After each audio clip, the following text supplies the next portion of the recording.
বাজারে চাল, ডাল, তেলসহ নিত্যপণ্যের ঊর্ধ্বমূল্যের কারণে মানুষের এখন নাভিশ্বাস অবস্থা। এর থেকে কিছুতেই মুক্তি মিলছে না। কারণ দেশে জালের মতো ছড়িয়ে থাকা অসাধু সিন্ডিকেট নিয়ন্ত্রণ করতে পারছে না সরকার, বরং সর্বত্রই সিন্ডিকেট সক্রিয়। নিত্যপণ্যের বাজার, পরিবহন সেক্টর, প্রশাসনে ওই চক্রের কোনো হেরফের হয়নি। শুধু হাতবদল হয়ে এসব সিন্ডিকেট দিব্যি কার্যক্রম চালাচ্ছে। সিন্ডিকেটের সক্রিয়তা বিষয়টি বর্তমান সরকারের উপদেষ্টারাও স্বীকার করেছেন। ফলে বর্তমান বিশ্ববাজারে চালের দাম কমা সত্ত্বেও আমনের ভরা মৌসুমেও দেশে বাড়ছে চালের দাম। বিশ্ববাজারে চিনির দামও কমেছে, কিন্তু দেশের বাজারে তার কোনো প্রভাব নেই, বরং চিনির সাথে সংশ্লিষ্ট সকল খাদ্যপণ্যের দামও বাড়তি। তাছাড়া বিশ্ববাজারে মৎস্য ও পোলট্রি খাদ্যের দাম কমলেও সিন্ডিকেটের কারণে আগের মতোই আছে দেশের বাজার। ফলে ডিম, মুরগি ও মাছের দাম কমছে না। দেশের রাজনৈতিক পট পরিবর্তনের পর এখন বিভিন্ন সিন্ডিকেটের সদস্য হয়েছেন নতুন মাফিয়ারা। এখনও দেশের দলের নেতাকর্মীরা চাঁদাবাজি করছে।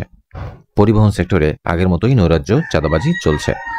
বাজার সিন্ডিকেটও আগের মতোই সক্রিয়, কিন্তু এর বিরুদ্ধে বর্তমান সরকারের যে কঠিন ও কঠোর ভূমিকা নিতে পারছে না, ফলে সাধারণ মানুষের ভোগান্তিও কমছে না। ফলে বাজার, পরিবহন সহ সবখানে এখনো চাঁদাবাজি চলছে। জানা যায়, এ পর্যন্ত সাধারণ চাল ও কর্পোরেট চালে 20টি, ভোজ্য তেলে 9টি, ডিম নিয়ে কারসাজি করায় 17টি, মুরগি সিন্ডিকেট 9টি, পেঁয়াজ সিন্ডিকেটের বিরুদ্ধে 1টি সহ বিভিন্ন সিন্ডিকেটের বিরুদ্ধে 120টি মামলা করেছে। কিন্তু তারপরও কমছে না সিন্ডিকেটের কারসাজি।